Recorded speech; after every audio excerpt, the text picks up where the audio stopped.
So hello my dear students, आप सभी का फिर से वेलकम है पीपीआई ट्यूटोरियल के पेड कोर्स क्लासेस में। और आज की इस वीडियो में हम लोग कंटिन्यू करने जा रहे हैं पार्ट ऑफ स्पीच का लास्ट चैप्टर यानी इंटरजेक्शन। ठीक है, आज का लास्ट पार्ट है आपका पार्ट ऑफ स्पीच और इसी के साथ आपका पार्ट ऑफ स्पीच पूरा खत्म हो जाएगा। 8 चैप्टर्स यानी पहला चैप्टर पार्ट ऑफ स्पीच था, फिर उसके बाद हम लोगों ने नाउन प्रोनाउन एडजेक्टिव एडवर्ब सारा करके हम लोग प्रीपोजिशन कंजंक्शन इंटरजेक्शन कंप्लीट कर लेंगे। ठीक है, सो हम लोग यहाँ पर स्टार्ट करते हैं। सबसे पहले इंटरजेक्शन को देखेंगे। ठीक है, इंटरजेक्शन आपका क्या होता है। ठीक है, तो इंटरजेक्शन क्या है?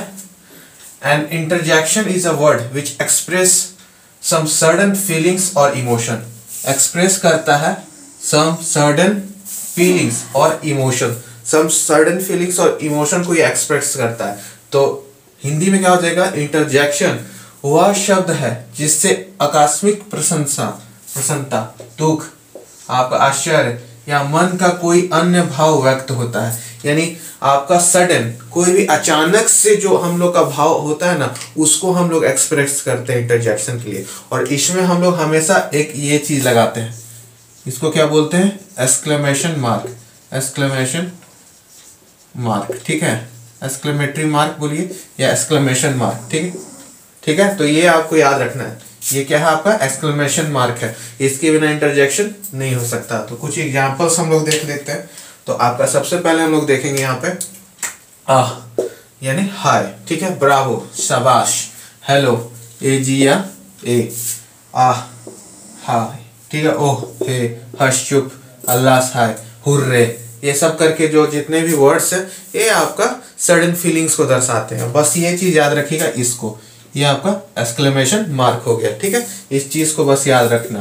ठीक है, आगे जब पंक्चुएशंस और ये सब मतलब सारा सिंबल्स के बारे में मैं आपको एक स्पेशल चैप्टर में, क्योंकि सिंबल्स वाला वीवीआई कर लीजिएगा, वेरी वेरी इंपॉर्टेंट। सिंबल्स जितने भी सिंबल आते हैं, ये इन्वर्टेड कॉमा जितने भी, सबका एक अलग से विशेष चैप्टर हम लोग करेंगे और बहुत इंपॉर्टेंट है। इस पे क्वेश्चंस आपका प्रीवियस ईयर में भी आपको दिख जाएगा 2019-20 में।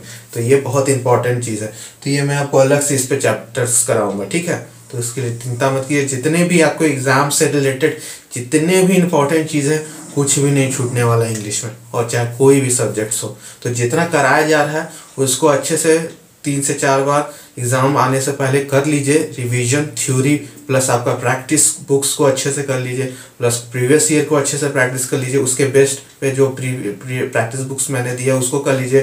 फिर गाइड बुक भी आपको जो मिला है उसको कर लीजिए। फिर देखिए कितना अच्छा मार्क्स आने वाला आपको। तो कुछ छूटेगा ही नहीं, एक एक चीज़ को हम लोग कवर करेंगे यहाँ पे। ठीक है, और पीपीआई उसी के लिए जाना जाता है। ठीक है, बस आप लोग रिजल्ट ला के दीजिए, पीपीआई और अपने पेरेंट्स का दोनों का नाम रोशन कीजिए। ठीक है, सो ये था आपका ये। अब इसमें ज़्यादा कुछ है नहीं, बस सर्टेन फीलिंग्स को जो दर्शाता है वर्ड्स, और ये आपको हमेशा एक्सक्लेमेशन मार्क के साथ स्टार्ट होगा। इसको हम लोग इंटरजेक्शन बोलते हैं।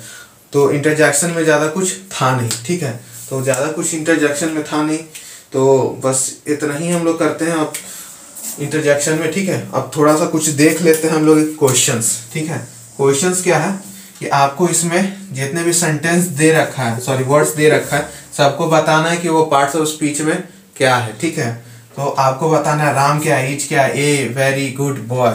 इसमें सबको बताना है कि कौन सा पार्ट्स ऑफ स्पीच है अकॉर्डिंग टू दिस सेंटेंस। तो आपका राम क्या हो जाएगा बता दीजिए। राम एक हो जाएगा नाउन। ठीक है, ये क्या हो जाएगा? नाउन। ईज क्या हो जाएगा आपका? ईज हो जाएगा आपका यस वर्ब। ए अभी मैंने पढ़ाया नहीं है, A and the, A and the ये आर्टिकल्स है, बहुत से बच्चे जानते भी होंगे। इसको हम लोग अलग चैप्टर, इसका स्पेशल चैप्टर हम लोग करेंगे। बहुत इंपॉर्टेंट है ये भी, ये जैसे इंपॉर्टेंट था ये भी आपका आर्टिकल्स वीवीआई है। ठीक है, ये तो क्या हो गया? आर्टिकल। ठीक है, वेरी क्या हो गया बता दीजिए। वेरी क्या है बता दीजिए। तो वेरी आपका एडजेक्टिव हो जाएगा। ठीक है, वेरी क्या है? एडजेक्टिव हो जाएगा। गुड क्या है?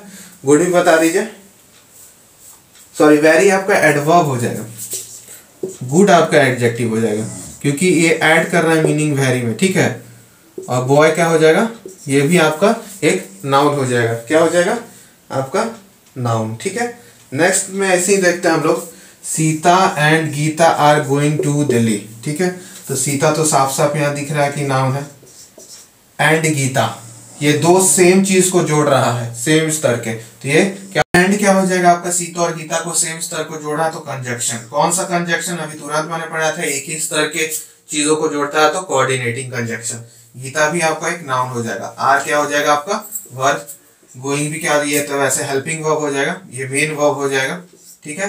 टू और दिल्ली बता दीजिए, टू आपका प्रीपोजिशन और दिल्ली क्या हो जाएगा, ये भी आपका नाउन, प्रॉपर नाउन, ठीक है, करेक्ट है, सभी को समझ में आ गया। तो इस तरह से अब आपको सारा पार्ट ऑफ स्पीच करने आ गया होगा। क्लास दे रहे थे, oh I have cut my finger, तो ओ तो आपको यहाँ पे इंटरजेक्शन हो गया, एक्सक्लेमेशन मार्क और sudden feeling, oh I cut my finger, मतलब अचानक से हाथ कटा, अचानक से हम अपना भाव को प्रकट किए, ये तो इंटरजेक्शन हो गया। आई क्या हो जाएगा बता दीजिए, आई क्या हो जाएगा, प्रोनाउन, ठीक है, प्रोनाउन। हैव क्या हो जाएगा, वर्ब। कट क्या हो जाएगा, ये भी वर्ब। माई क्या हो जाएगा, माई बता दीजिए, यस, यहाँ पे माई एडजेक्टिव का काम कर रहा है, क्यों, क्योंकि मेरा फिंगर कटा है, माई फिंगर, क्या, मेरा फिंगर, तो क्या हो जाएगा, फिंगर नाउन, ठीक है। तो फिंगर की विशेषता बतला रहा है माई, ये आपका एडजेक्टिव हो जाएगा। तो इस प्रकार से आपको सारा चीज सॉल्व करना है, ठीक है। तो इस प्रकार से आपको पार्ट ऑफ स्पीच में सब आ गया होगा समझ में कैसे करना है। और जितने भी मैंने इंपॉर्टेंट रूल्स बताए, इंटरजेक्शन में ज्यादा कुछ करना था नहीं, बस यही जानना था, ओह और एक्सक्लेमेशन मार्क्स वगैरह, तो इसमें ज्यादा कुछ करना नहीं था। लेकिन जो भी इंपॉर्टेंट पार्ट ऑफ स्पीच था, प्रीपोजिशन, आपका नाउन प्रोनाउंस, जितने भी मैंने आपको इंपॉर्टेंट पॉइंट्स और इंपॉर्टेंट रूल्स कराया है, उसको रिवीजन रोज करते रहिए, तब जाके आपको पार्ट ऑफ स्पीच से आपको मेजोरिटी में काम हो जाएगा, ठीक है। तो मेजोरिटी में काम हो जाएगा आपका, तब आप जाके इंग्लिश अच्छा से कर पाओगे। अब आगे हम लोग ग्रामेटिकल पोर्शन में बढ़ेंगे तो और डिटेल में tense, active voice, passive voice, फिर आपका रिपोर्टेड स्पीच देखेंगे, सिंटैक्स देखेंगे। अभी बहुत सारा इंपॉर्टेंट चीज आपका बचा हुआ है जो कि आपका सीधे एग्जामिनेशंस में आएगा। आर्टिकल्स आपका रह गया, फिर ये पंक्चुएशंस मार्क्स, जितने भी सिंबल्स है वो, तो बहुत कुछ अभी बचा हुआ है। तो अभी आपको मान के चलिए 40% वर्क इंग्लिश का हो चुका है, ठीक है। उसके बाद हमें वन वर्ड सब्स्टिट्यूशंस को याद करना है, एंटोनिम सिनोनिम्स याद करना है। तो सेक्शन ए सेक्शन बी आपको याद होगा, मैंने सिलेबस वीडियो में डाला रखा है, तो दोनों को हम लोग को अच्छे से करना है, तब जाके आप 15 में 15 मार्क्स का स्कोर कर पाओगे, ठीक है।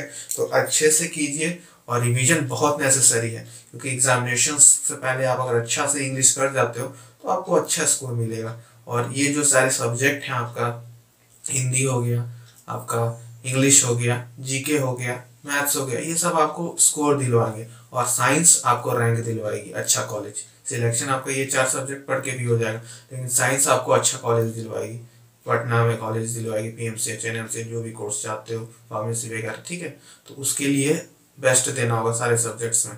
तो इंग्लिश हिंदी को नहीं छोड़ना है, ठीक है। और जीके का तो जितना कराया जा रहा है, जो भी मैं आपको एडवाइस देता हूँ रिगार्डिंग जीके, वो करते रहिए, ठीक है। तो ये था आज का आपका लेक्चर एंड आई होप आपको समझ में आ रहा होगा एंड आप अच्छे से पढ़ रहे होगे, ठीक है। सो इस लेक्चर को यहीं पे सम अप करते हैं और नेक्स्ट लेक्चर में नया स्टार्ट करेंगे इंग्लिश, ठीक है।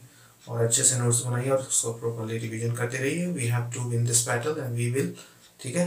And all the best to all my PPI soldiers, we will win.